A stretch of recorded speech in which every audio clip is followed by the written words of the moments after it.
ایک بات بتائیں، آج سے پہلے آپ نے اپنا موقف کتنے لوگوں کو بتایا؟ کیا کوئی فرق پڑا؟ کیا کسی نے بلیو کیا؟ آپ کو کیا لگتا ہے سال چینج ہونے سے، تاریخ چینج ہونے سے، دن چینج ہونے سے لوگوں کے ذہن چینج ہو جائیں گے؟ اگر آپ ایسا سوچ رہے ہیں تو آپ کو بہت بڑی غلط فہمی ہے۔ لوگ بھی ویسے ہی رہیں گے، ان کے ذہن بھی ویسے ہی رہیں گے، ان کی تھاٹس بھی ویسے ہی رہیں گی، اور ان کا آپ کے بارے میں سوچنے کا طریقہ بھی ویسے رہے گا۔ اگر کوئی بدلاؤ آ سکتا ہے تو وہ صرف آپ میں آ سکتا ہے۔ آپ کو اپنے اوپر کام کرنا ہے، لہٰذا لوگوں کو پروف کرنا چھوڑیں اور اٹھیں، اپنے لیے کام کرنا شروع کریں۔ آپ صرف گولز پہ فوکس نہیں کریں کہ میں نے گول بنانا ہے، گول کو اچیو کرنے کے لیے ایک سسٹم بنائیں، اس سسٹم کے اوپر ورک آؤٹ کریں، اس سسٹم کو ایکسپلین کریں، اس سسٹم کو ایک اس طرح اس کے اندر گھس جائیں کہ آپ کا کام جو ہے نا وہ مہینوں کے بجائے دنوں میں ہو۔ اور جب آپ کو پتا چلے کہ ہاں اب آپ کا سسٹم بلڈ ہو گیا اور آپ نے جو گول اچیو کرنے کی کوشش کی تھی یا آپ نے گول بنایا تھا آپ اس کو اچیو کر سکتے ہیں، تب اس کو لانچ کریں۔ اس سے پہلے کسی سے کوئی ڈسکشن کرنے کی، کوئی بات کرنے کی ضرورت نہیں ہے، کیونکہ نہ لوگ چینج ہو سکیں گے، نہ وہ آپ کو بلیو کریں گے، اور نہ ہی وہ آپ کی کامیابی میں کسی قسم کا کوئی کردار ادا کریں گے، کیونکہ لوگ آپ کو گرتا ہوا تو بڑے شوق سے دیکھتے ہیں، لیکن اٹھتا ہوا کوئی نہیں دیکھنا چاہتا، اور کوئی نہیں یہ چاہے گا کہ آپ کامیاب ہوں، آپ کچھ بنیں، آپ کچھ حاصل کریں۔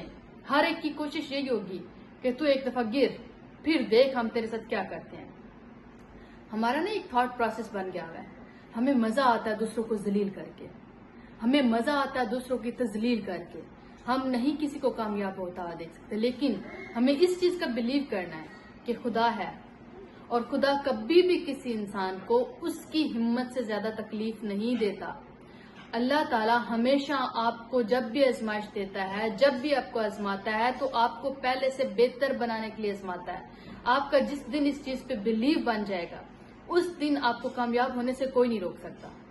آپ اپنے محلے سے ڈرنا چھوڑیں، اپنے رشتہ داروں سے ڈرنا چھوڑیں، آپ اپنے ارد گرد کے اپنے گاؤں سے ڈرنا چھوڑیں، شہر کی طرف نکلیں، ہجرت کریں، کیونکہ یہ تو نبی پاک صلی اللہ علیہ وسلم کی حدیث بھی ہے کہ جب آپ پہ رزق تنگ ہونے لگے تو ہجرت کریں۔ کیونکہ ہجرت اس لیے نہیں کہ سفر کریں، اس لیے کہ آپ کسی دوسرے کونے میں جائیں، ہو سکتا ہے وہاں سے آپ کو کچھ نیا سیکھنے کو مل جائے، ہو سکتا ہے وہاں پہ آپ کو نئی ٹیکنالوجی مل جائے، آپ کو نئے بزنس کی اپرچونٹی مل جائے، آپ کے ارد گرد کی اپرچونٹیز آپ کے لیے سوٹیبل نہ ہوں۔ اس لیے اٹھیں، اپنے کام پہ لگ جائیں۔ آپ کا درد دوسروں کے لیے صرف تماشا ہے، دوسروں کے لیے صرف ایک کہانی ہے، آپ کی درد کی انہیں کوئی پرواہ نہیں ہے، آپ کی فیلئر کی کوئی ذمہ داری نہیں لے گا۔ ہاں، آپ کی کامیابی کی ذمہ داری لینے کے لیے ہر کوئی تیار ہے۔ اس لیے اگر آپ کی ناکامی میں آپ کے ساتھ کوئی نہیں کھڑا، آپ کی تکلیف میں آپ کے ساتھ کوئی نہیں کھڑا، تو اپنی کامیابی کا کریڈٹ بھی اپنے پاس رکھیں اور خود اپنے اوپر محنت کریں۔ اپنی تکلیف جب بھی ہو اس کو برداشت کریں، کیونکہ آپ کی تکلیف دوسروں کے لیے صرف ایک انٹرٹینمنٹ ہے، ایک کہانی ہے، بالکل اسی طرح جس طرح کی کہانیاں وہ سارا دن سنتے ہیں۔ تو آپ نے اپنے ساتھ اس سال 2026 میں وعدہ کرنا ہے کہ ہم نے اپنی تکلیف کسی سے شیئر نہیں کرنی، اپنی تکلیف خود برداشت کرنی ہے، اور ایک ایسا انسان بننا ہے 2026 تک کہ لوگ آ کے مشورہ کریں، لوگ آ کے صلاح لیں، لوگ آپ کی کامیابی کی آ کے تعریف کریں، لوگ کہیں کہ یار دیکھو اس بندے نے یا اس بندی نے سسٹم بدل دیا، اپنے لیے کچھ کیا ہے۔ لہٰذا 2026 کو اپنے لیے آئیڈیل بنائیں۔